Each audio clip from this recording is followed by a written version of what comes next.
Hey everybody, how's everybody doing first of all? Good? So, I have a question for you. Who who is your favorite artist? You don't have to tell me, just think about your favorite artist, okay? Think about your favorite artist. You know the person you kind of look up to, download a little bit of their personality perhaps, a couple of posters in your room, that that artist, okay? I want you to think about why they are your favorite artist. You listen to so many other artists, right? But you don't binge watch a series about their lives. Right? What makes you pick that artist out of the sea of other artists? There is something. Now, the usual answer to this is, they make good art, Casey, that's why I listen to them, like, duh, right? But there's something else too. The way that you know that it's them, you instantly recognize them from the first word, from the first note of that song, from each brushstroke, you just know the artist, right? Okay, let's get back to that. I know I'm going into that. Let me introduce myself first. I am Karthik Chennoji. I am a singer, I'm a songwriter, I'm a guitar player, music producer, music director. Basically anything musical, I try to get my hands into that and do something with it. I grew up in Bangalore. I love this city, man. Like, represent! I love the city. Because the way the city takes multiple cultures, combines them to make something that is so unique and original. There's no one like us out there. So original. It just inspires me. And I take that notion everywhere I go.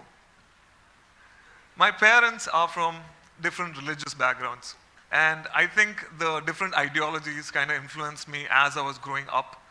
I read the holy books quite young, and that made me think a lot. Like, it had me questioning a lot of things. I was like, why are we here? What is our purpose? And if there is no purpose, do we find one for ourselves? Or how do we find a purpose, right? Deep thoughts for a 12-year-old, I do get it.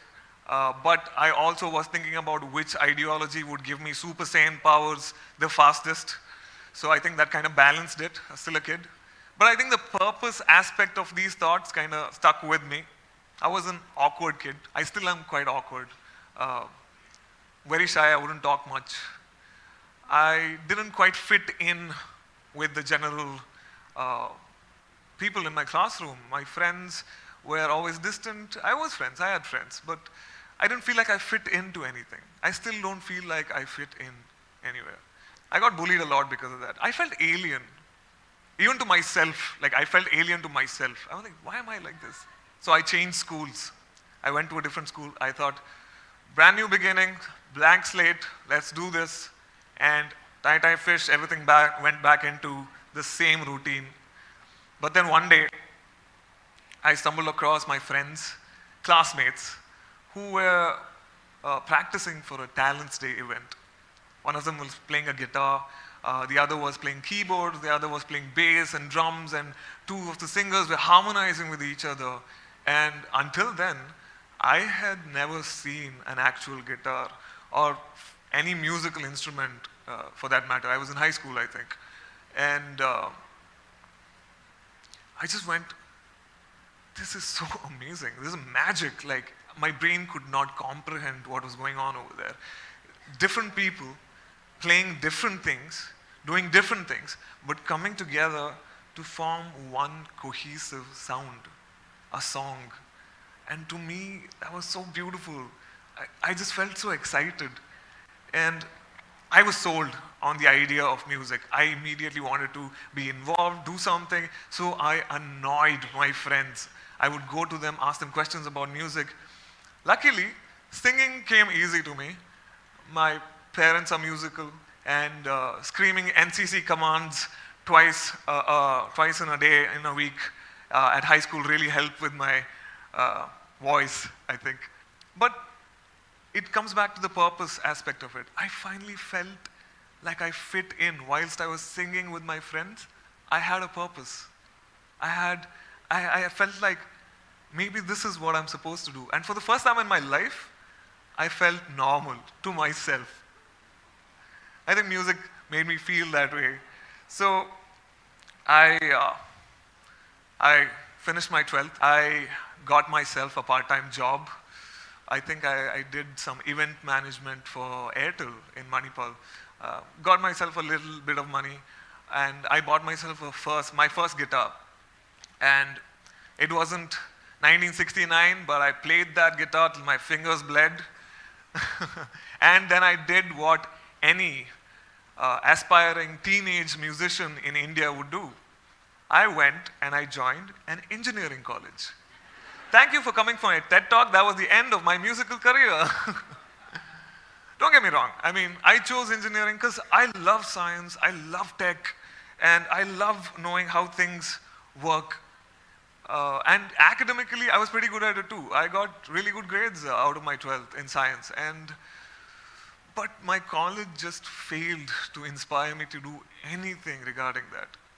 So I fell back on music because that was my safe space. I went back and I joined a local band. I met some really, really amazing people who encouraged me to learn more about music. Because of the internet and the kindness of my friends, I learned how to produce music. I remember telling my friends I wanted to be a musician, like full time. And they were just like, are you sure? Like, we are worried about you. And my parents are worried about me. I'm sure they still are worried about me, even now. I don't blame them. Being a full-time musician is hard. Being a full-time artist is a hard path to take, career path to take. And I know people who are concerned about you, want your well-being, want you to live a good life, a comfortable life. And I don't blame them for being a little, trying to push you in the other direction. They just want what's best for you. I totally get that. But I think for the first time, my friends and my family saw that I was into something. Casey is a shy kid, he doesn't do much, talk much, but I was into something here. And they were like, yeah, you know what? We trust you, and we trust you to do it responsibly and right. And I'm really glad they did, because that helped. So I crawled through college. College was not a good time for me. I crawled through college. I graduated finally, much to my lecturer's dismay. Got myself a job in Bangalore. I jumped through different jobs for a while, and then I finally landed in EdTech. And it's not the normal notion of what EdTech is, where I worked at least. I worked in an NGO-based educational firm where they sent me to different corners of India, into tribal and local schools. And I met some of the most amazing people I've ever met. They were so driven, so passionate. They were following the things that they love to do against all odds. It didn't matter. It didn't matter how high the mountain was or how uphill the climb was. They were doing it. And that had such a big impact on me. I was really proud of my job. But it wasn't the good life. I wasn't living the good life. Pay was quite low, I was still struggling. And I just felt like I'm moving away from my musical dreams. I got diagnosed with depression, and it kind of made sense. I didn't know what was happening to me, but when my psychiatrist said, you have clinical depression, I was like, that makes sense, right? First and foremost, before anything, before I could find a cure or anything, I said, okay, that makes sense. That explains a lot of things to me. And I didn't want to ask for help. I've always been too proud, on the inside at least. And I always thought I could do this by myself. I didn't need anybody's help to do this. Boy, was I wrong. But luckily, my friends and my family have always been there for me. My siblings were like, man, what are you doing? We got your back. You go do that thing you love. You go conquer your mountain. We got you. And them just saying that, it helped so much. It made me breathe a giant sigh of relief and be like, maybe it's not going to be as hard as I thought it was going to be. Side note, if you're ever in a place that you feel like you can't get out, reach out, ask for help. Do not hesitate. Somebody will turn up. Now, I know I was getting a low paycheck with my previous job in EdTech, but transitioning to being a full-time artist would mean I get a no paycheck, for the most part of it, at least. But I really wanted to do music because it was the one thing that actually gave me purpose, that made me feel like I am useful to my community. And I wasn't going to give up on it. So I said, truck it. Censored. But I said, truck it, let's do this. If we're doing this right, I'm going to give it everything. I have one shot at it, let me do my best. So I could quit my job. I composed, I wrote, and I huffed and I puffed. But opportunities are rare, and paying opportunities are even rare. So before long, I was scraping the bottom of my rice cooker. And it was hard. I'm not going to lie to you. AI can do magical things with just keywords, right? Your favorite artists can be sampled to sing whatever song you like. They can emulate styles, replicate any of dead present artists. It's astounding the things that AI can do. But there's something also missing in that, right? It feels like the human aspect of an artist is still missing there. So what is that human aspect? We'll get to that, okay? How hard it was for me going through all of this. I'm not making money. I'm desperately trying to reach out, find some work, because my parents are back in Bangalore, and I was in Bangalore. They're like, why are you doing this? You have a home, food, a very comfortable life over here. Why do you want to slog away in a city away from home, which is not giving you the comforts of your daily life? I was like, no, this is what I want to do. I want to pursue this. Hook or by crook, I am going to make it.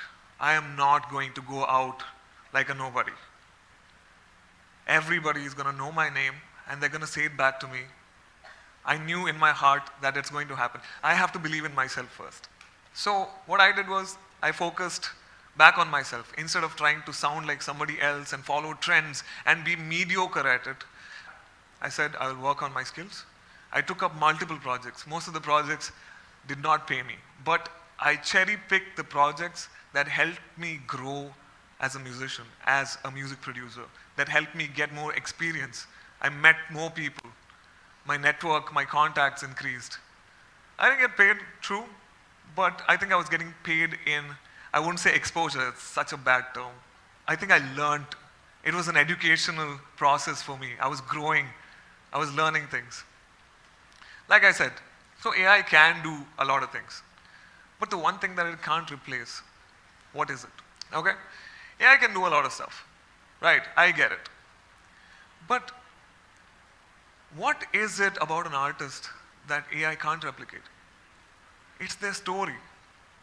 It's their experiences, their life. It's a part of their soul that they write into their song. It's a part of their journey, their happiness, the things that make them sad, the way that they look at the world. It's these things that really what bring their art to life.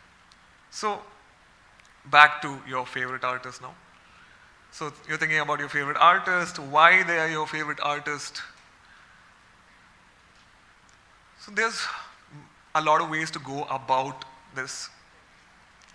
I'd like to call it their individuality, right? The artist's individuality. Individuality in art is like a fingerprint. It's a signature of the artist. It's, like I said, it's their story. It's their emotions. It's the weird way they see the world, right? That make it more than just a song, more than just a music video, more than just a piece in a museum, more than just a painting, right? It's the beautiful thing of human connection. When you listen to that song, you connect with that artist. You get a small peek into their life, what they went through. I remember also watching an interview of my favorite singer. I'm not going to tell you who he is. They were talking about how they had to struggle with depression, disillusionment with religion, and allergies. And I thought to myself, this is like me. And for the first time, I felt a little less alone, because an artist I looked up to went through similar things, and in my eyes at least, has made it big. And I thought, maybe I have some hope too. I didn't have to feel so left out. And I think that's the good part about art. It includes you. Individuality in art isn't about the final product. It's the process. It's the human experience intertwined within it. The joy you feel when you make just a very simple song, or a very complicated song, or just a painting that you paint. It might not be something that you want to show it to the world, but it can be something personal to you. It's about that. It's about your journey as an artist. How your art becomes your best friend and you both have an amazing journey together. It's about those things, the things that make you happy. The small things. Cliche, I know, but trust me, these are the things that stay with you. Maybe, individuality, you can look at it cynically. Individuality can be a marketing ploy, or your artist pitch, or the best answer to, tell me about yourself question. It isn't like that though. It's about the process, the friends we make, right? It's about the stories we tell each other. It's about the communication. All this talk about individuality does not mean we are alone. I know we spoke about individuality till now, but it does not mean we're alone. We're all social beings. Everybody. So to anybody out there who's grappling with doubts, societal pressure, and an overwhelming flood of content, your individuality is your superpower. And the best thing about it is, you don't have to try to be a unique individual. You already are. We all are such unique individuals. There's nobody like you in the world. It is your superpower. So embrace your quirks. Give it up for yourselves. Clap for yourselves, please. So embrace your quirks. Celebrate your unique, small experiences. Be happy about the everyday things that you see. Because I don't think people across the globe have the same life. People across the street don't have the same lives. They don't have the same experiences, but you do.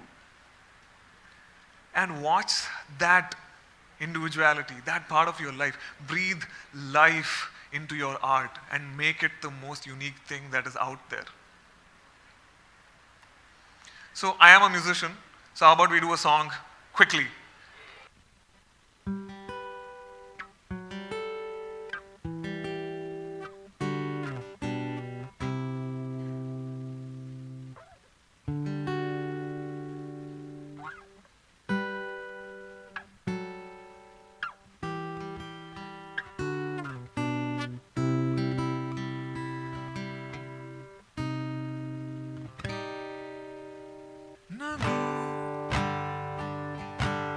ಕೊನೆಗೂ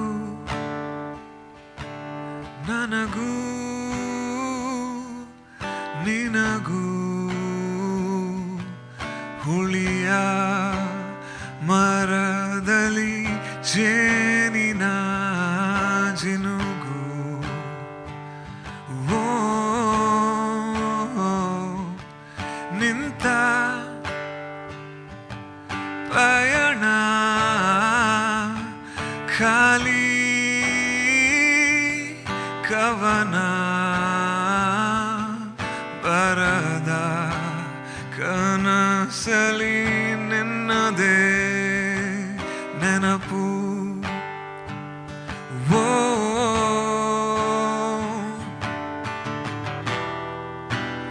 ದೂರ ಸನಿಹ ಕ್ಷಣದ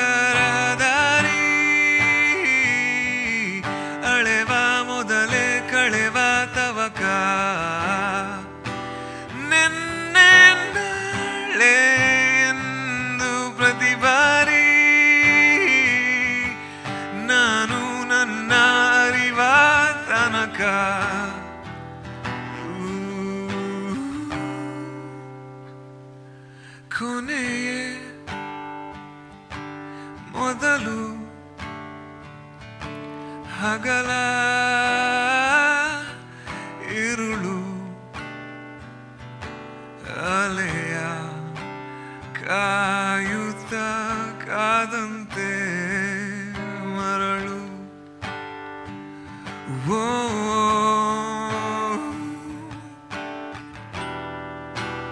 ದೂರ ಸನಿಹ ಕ್ಷಣದ ರಹದಾರಿ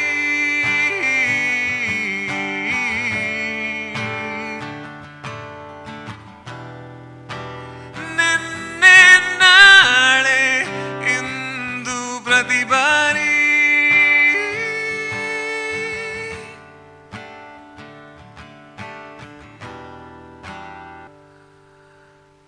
ನಗು ಕೊನೆಗೂ ನನಗೂ ನಿನಗೂ